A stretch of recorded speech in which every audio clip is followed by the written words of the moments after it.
जय हिंद मेरे प्यारे साथियों, welcome back to my YouTube channel education your future. आज के इस वीडियो में आपको बताने वाला हूं क्लास 12 संस्कृत का सिलेबस जो आपके बोर्ड एग्जाम 2025 के लिए होने वाला है। ये न्यू सिलेबस है बोर्ड एग्जाम 2025 के लिए, तो वीडियो में शुरू से लेकर अंत तक बने रहें। यदि आप बोर्ड एग्जाम 2025 में कुछ बेहतर तैयारी करना चाहते हैं, अर्थात 90 से 95% तक रिजल्ट लाना चाहते हैं, तो इस चैनल को सब्सक्राइब करके इस चैनल से जुड़ जाइए, क्योंकि इस चैनल पर आपके सभी मोस्ट इंपॉर्टेंट क्वेश्चन करा दिए जाएंगे और एक हफ्ते के अंदर ही मैं तैयारी कराने वाला हूँ दोस्तों, स्टार्ट कराने वाला हूँ और सभी सब्जेक्ट का मैं तैयारी कराने वाला हूं दोस्तों। तो इस वीडियो में इस चैनल से बने रहिए, इस चैनल को सब्सक्राइब करके इस चैनल से जुड़ना मत भूलिएगा, ठीक है। फिलहाल अभी हम बात करने वाले हैं क्लास 12 संस्कृत के सिलेबस के बारे में। सिलेबस के अंतर्गत क्या क्या टॉपिक है आपको पढ़नी है और जो टॉपिक आपको पढ़ना है वो आपके बोर्ड एग्जाम में कितने नंबर का आएगा उसी के बारे में मैं आपको बताने वाला हूँ यहाँ पे, ठीक है।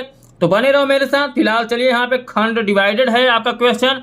देखिए, खंड क से 20 अंक का आपके बोर्ड एग्जाम में प्रश्न आएगा और खंड क जो होगा वो गद्य से रिलेटेड होगा, ठीक है। अब गद्य से रिलेटेड होगा तो इसमें क्या पढ़ना है क्या नहीं पढ़ना है उस बने रहिए, मैं आपको बताता हूं। जो पहला टॉपिक है, गद्यांश के आधार पर प्रश्नोत्तर आएगा। कितना आएगा, क्या आएगा? गद्यांश के आधार पर प्रश्न उत्तर आएगा। यहां पर कितने नंबर का आएगा? देखिए, 5 नंबर का आएगा, 2 क्वेश्चन आएगा, 10 नंबर आपको यहां से मिलना है। तो तैयार क्या करना है गद्यांश में, ये मेरे पर छोड़ दो, मैं तैयारी करा दूंगा। और जल्द ही कथात्मक पात्रों का चरित्र चित्रण हिंदी में अधिकतम 100 शब्दों तक लिखना होगा। ये 4 अंक का आपके बोर्ड एग्जाम में यहां से क्वेश्चन आएगा।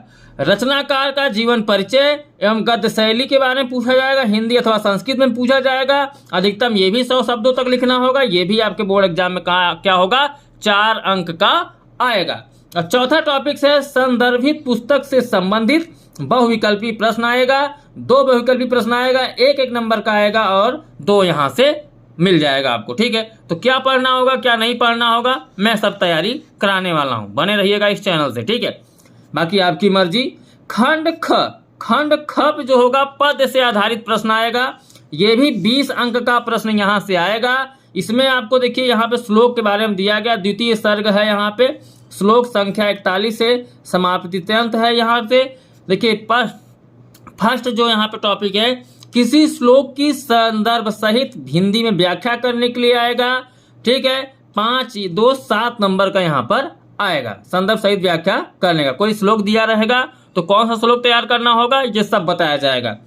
किसी श्लोक की संदर्भ सहित संस्कृत में व्याख्या, अभी देखिए हिंदी में व्याख्या बोला था, अब संस्कृत में व्याख्या, ये भी 7 नंबर का आपका बोर्ड एग्जाम में आएगा। तीसरा है कवि परिचय एवं काव्य शैली, हिंदी अथवा संस्कृत में अधिकतम 100 शब्द का लिखना होगा। ये भी आपके बोर्ड एग्जाम में 4 नंबर का यहाँ से आएगा, कवि का परिचय और काव्य शैली लिखने के लिए। और चौथा है काव्यगत तथ्यों एवं भाव पर आधारित बहुविकल्पी प्रश्न आएगा। 2 बहुविकल्पी प्रश्न आएगा, 1 नंबर का आएगा, अर्थात 2 नंबर यहाँ से मिलने वाला है। अब खंड ग जो है वो नाटक से रिलेटेड है और यहाँ खंड ग से 20 अंक का प्रश्न आएगा जो नाटक से रिलेटेड होगा। इसमें क्या पढ़ना है, ध्यान दीजिए, अभिज्ञान शकुंतलम से, ठीक है। अभिज्ञान शकुंतलम में से यहाँ पे देखिए 4 टॉपिक्स अलग अलग दिए गए हैं खंड ग में। तो पहला टॉपिक है पाठगत नाटक के किसी गद्यांश अथवा पद की संदर्भ सहित हिंदी में व्याख्या करने के लिए आएगा, 7 नंबर का आएगा। पाठगत नाटक के अंशों में सुक्तिपरक पंक्ति की संदर्भ सहित हिंदी में व्याख्या 7 नंबर का आएगा। नाटक काल का जीवन परिचय एवं नाट्य शैली हिंदी अथवा संस्कृत में अधिकतम 100 शब्द तक लिखने के लिए बोलेगा, 4 नंबर का आएगा। संदर्भित पुस्तक से संबंधित बहुविकल्पी प्रश्न, 2 क्वेश्चन आएगा, 1 नंबर का आएगा, यहाँ पे 2 नंबर का आएगा। तो ये मैं सिलेबस बता रहा हूँ, इसका आप या तो स्क्रीनशॉट ले लीजिए या तो इसको कहीं पर आप लिख लीजिए, ठीक है। मैं बता दे रहा हूँ, ये सिलेबस बहुत ही इंपॉर्टेंट है। सिलेबस के अनुसार तैयारी करेंगे तभी बेहतर रिजल्ट ला पाएंगे। जो टॉपर स्टूडेंट होते हैं इसी के अनुसार तैयारी करते हैं, सिलेबस के अनुसार ही तैयारी करते हैं। ये नहीं गाइड ले लिए, बुक ले, जो मन में आया तो पढ़ो, टाइम पास करो, इस तरीके से तैयारी नहीं होती है, ठीक है। आपको बेहतर तैयारी करना है तो सिलेबस लेके बैठिए, क्या तैयार करना है क्या नहीं करना है ये आप खुद से कर रहे हो तो करिए, नहीं तो मैं बताने वाला हूँ क्या क्या तैयार करना है, ठीक है।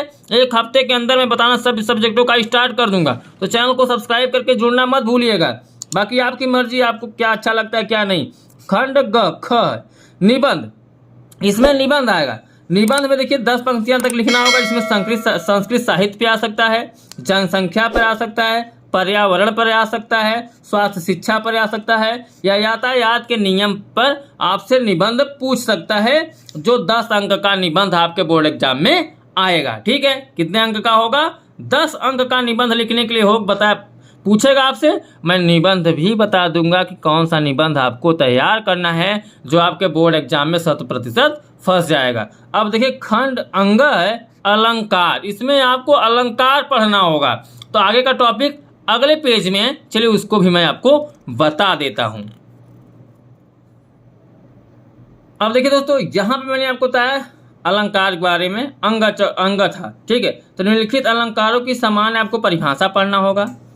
ठीक है, हिंदी या संस्कृत में आप तैयार कर लीजिए। उदाहरण संस्कृत में तैयार करना होगा। उपमा तथा रूपक अलंकार, आपको 2 ही अलंकार पढ़ने होंगे, उपमा या रूपक अलंकार। ठीक है, अब आगे बढ़ते हैं। खंड 6 होगा हमारा व्याकरण, इसमें पूछेगा। ठीक है, तो व्याकरण में क्या होगा, और जो यहाँ पे अलंकार आएगा वो 2 ही नंबर का आएगा, उपमा और रूपक से क्वेश्चन बनना है। ठीक है, अब हम व्याकरण में देखेंगे व्याकरण में आपको क्या क्या पढ़ना है। पहला टॉपिक है अनुवाद पढ़ना, ऐसे हिंदी वाक्यों का संस्कृत में अनुवाद जहां ऊपर विभक्तियों का प्रयोग हुआ हो, इससे रिलेटेड आएगा। यहां से कुल देखिए दोस्तों 4 क्वेश्चन आएगा, 2-2 नंबर का आएगा और 8 नंबर यहां से आपको मिलना। दूसरा कारक एवं विभक्ति से क्वेश्चन आएगा। ठीक है, 3 नंबर का यहां से आएगा। ओके, समास से क्वेश्चन आएगा 3 नंबर का, संधि से 3 नंबर का, शब्द रूप से 3 नंबर का, धातु रूप से 3 नंबर का, प्रत्यय से 3 नंबर का और वाच्य परिवर्तन से 2 नंबर का। ठीक है, तो ये रहा पूरा सिलेबस कि कौन सा टॉपिक कितने नंबर का आपके बोर्ड एग्जाम में आएगा। लेकिन अभी तक ये क्लियर नहीं हो पाया कि जो खंड डिवाइडेड है उसमें हमें कौन कौन सा टॉपिक पढ़ना है। मैंने तो ये आपको बता दिया समास पढ़ना है। समास में तो बहुत प्रकार के समास है, संधि बहुत प्रकार, शब्द रूप भी कई प्रकार के होते हैं। लेकिन इसके अंतर्गत कौन कौन से पढ़ने हैं समास, कौन संधि पढ़ना है, कौन धातु रूप पढ़ना है, कौन प्रत्यय पढ़ना है, वो आगे इसका विस्तार में बात किया गया, दिया गया, इसको हम देख लेते हैं।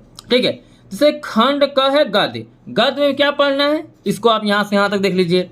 खंड ख में क्या पढ़ना है, इसको यहाँ से यहाँ तक देख लीजिए। ठीक है, मैं पढ़ के बताऊंगा नहीं क्योंकि वीडियो काफी लंबा होता जा रहा है, 8 मिनट बीत चुका है, इसलिए मैं बताऊंगा नहीं। अब आप इसको फटाफट देख लीजिए, कहीं नोट डाउन कर लीजिए। खंड ग में नाटक के अंतर्गत क्या क्या पढ़ना है, इसको देख लीजिए।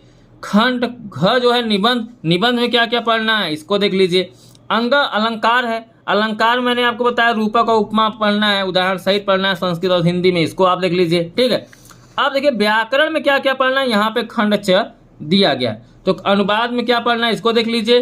कारक था विभक्ति में क्या पढ़ना है, यहाँ पे दिया गया। चतुर्थी विभक्त संबंधान कारक में क्या क्या पढ़ना है, इसको आप देख लीजिए। बाकी आगे का सिलेबस उसको भी मैं दिखा देता हूँ आपको। ठीक है, कि क्या क्या पढ़ना है। देखिए कारक में आगे का जो यहाँ पे सिलेबस है कुछ इस प्रकार से है, इसको आप देख लीजिए। ठीक है, इसका स्क्रीनशॉट ले लीजिए या तो कहीं पर लिख कर रख लीजिए। ये कारक के अंतर्गत ये सब पढ़ने हैं। ठीक है, आगे हम बढ़ते हैं। अब समास में क्या क्या पढ़ना है उसको देख लीजिए। समास के अंतर्गत निम्नलिखित समासों की परिभाषा अथवा संस्कृत में विग्रह सहित समास का नाम पूछेगा, जिसमें द्वंद्व, अव्ययी भाव और द्विगु 3 ही समास आपको पढ़ने हैं। ठीक है, अब चौथा जो है वो संधि है। संधि में क्या क्या पढ़ना है, यहाँ पे कुछ इस प्रकार से दिया गया है। ठीक है, व्यंजन संधि या हल संधि, 2 संधि पढ़ना है। अब इस संधि के अंतर्गत कुछ इस प्रकार से कई संधियां दी गई हैं जो उसके पार्ट हैं। ठीक है, तो उसको देख लीजिए। विसर्ग संधि में क्या क्या पढ़ना है, यहाँ पे दिया गया है। विसर्जनीय देखिए ससुजो ये सभी संधि के पार्ट हैं, इसको आप देख लीजिए। 5वां है शब्द रूप। शब्द रूप में आपको नपुंसक लिंग पढ़ना है, नपुंसक लिंग में क्या पढ़ना है इसको देख लीजिए। सर्वनाम में क्या पढ़ना है, और यहाँ पे यहाँ तक देख लीजिए। संख्यावाचक शब्द पूछेगा गिनती। ठीक है, 1 से 100 के बीच में वो संस्कृत में कैसी संख्याएं लिखी जाती हैं वो पूछ सकता है। अब 6वां देखिए धातु रूप। निम्नलिखित धातुओं के लट, लंग, लोट, विदलिंग एवं लिट लकार के बारे में पूछेगा। इसमें आ का दिया है, आत्मनेत पद के बारे में, उभय पद के बारे में। ठीक है, 7वां आपका टॉपिक प्रत्यय, प्रत्यय में क्या पढ़ना है इसको देख लीजिए। 8वां है वाच्य परिवर्तन, वाच्य परिवर्तन में क्या है वो देख लीजिए। ठीक है, तो कुछ इस प्रकार से आपका ये सिलेबस था क्लास 12 का। मैंने फटाफट इसलिए बताया क्योंकि अभी आपको सिर्फ सिलेबस पे ध्यान देना है। सिलेबस आपका क्या है इसको लिखकर नोट डाउन करना है, लिख लीजिए कहीं पर। ठीक है, अब तैयार क्या क्या करना है ये मेरे पर छोड़ दो, इसकी तैयारी मैं कराऊंगा। ठीक है, तो बने रहो मेरे साथ। अब हम आपसे मिलेंगे अगले वीडियो में, तब तक के लिए बाय बाय, जय हिंद, जय भारत।